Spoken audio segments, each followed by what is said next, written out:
જય માતાજી મિત્રો, કાલે આપણા વિસ્તારમાં એક બહુ દુઃખદ ઘટના બની ગઈ.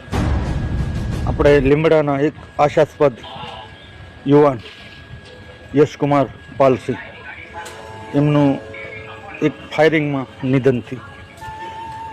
હવે આ બાબતથી વાત કરવાનું એટલું જ થાય કે તમારી પાસે લાયસન્સવાળી કોઈ પણ હથિયાર હોય તો યુવાનીના જોશમાં એની સાથે રમવું ના જોઈએ. અને ખાસ કરીને તો પત્ની, બાળકો એની સામે આપણી સાથે હોય ત્યારે બને ત્યાં સુધી હથિયારને હાથ અડાવવો ના જોઈએ. હવે આ કિસ્સામાં એવું સાંભળવા મળે છે કે બંને માણસો ખુશ હતા, બહાર કાંક પ્રસંગમાં જઈને આવ્યા ઘેરે, અને એ યશકુમાર સિંહજી પોતાની રિવોલ્વરથી રમી રહ્યા હતા. ઘેરે આવ્યા પછી એ જ્યારે આમ મૂકવા જાય છે અને ત્યારે એમાંથી ફાયર થાય છે, મિસફાયર, અને એ એમના પ્રિય પાત્રને વાગે છે. એ ગોળી એમના પ્રિય પાત્રને માથામાં વાગે અને ઇમરજન્સીમાં 108ને ફોન કરે છે. અને 108ની ટીમ જ્યારે ત્યાં આવે ત્યારે એમ કહે છે કે હવે આ તમારું પ્રિય પાત્ર આ દુનિયામાં નથી. અને એમનો એને એટલો બધો આઘાત લાગે છે કે દુનિયા નહીં સાચું માને કે આ મિસફાયર થયું. લોકો તો એમ જ વાત કરશે કે એમને ફાયરિંગ કરીને હું દુનિયાને શું જવાબ આપીશ.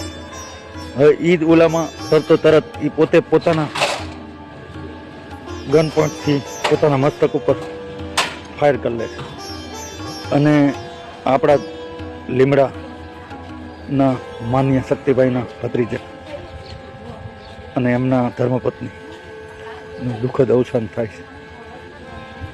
આ ઘટના આપણને એવું શીખવે છે કે મિત્રો, હથિયાર તમારી પાસે હોય ને તો કોઈ પ્રસંગ હોય કે તમે ઘેરે હો પરિવાર સાથે, પ્લીઝ મહેરબાની કરી અને એમને ના હાથમાં લેતા. હવે આ કિસ્સામાં સાચી વિગત શું છે એ આપણે કોઈ જજ કે કોઈ ઓલા નથી કે શું કહીએ કે બંનેના પોસ્ટમોર્ટમ રિપોર્ટ આવશે ત્યારે સાચી ખબર પડશે. પરંતુ જો કદાચ જે રીતની સ્ટોરી અત્યારે હાલી છે એ પ્રમાણે હોય તો એમાંથી આપણે સબક એ લેવાનું કે હથિયાર છે ને રમવા માટે નથી હોતા. તમારી પાસે હથિયાર હોય ને તે તમારી જવાબદારી 4 ગણી વધી જતી હોય. એ બાળકોના હાથમાં ન આવી જાય, લોડ કરેલી હાલતમાં ગમે ત્યાં મુકાઈ ન જાય, પછી તમે ગમે ત્યાં એને લઈને રખડો તો તમારું હથિયાર સામેના માણસના ઉપયોગમાં ન આવી જાય. આવા બધા કેટલી જાતની જવાબદારી હોય છે.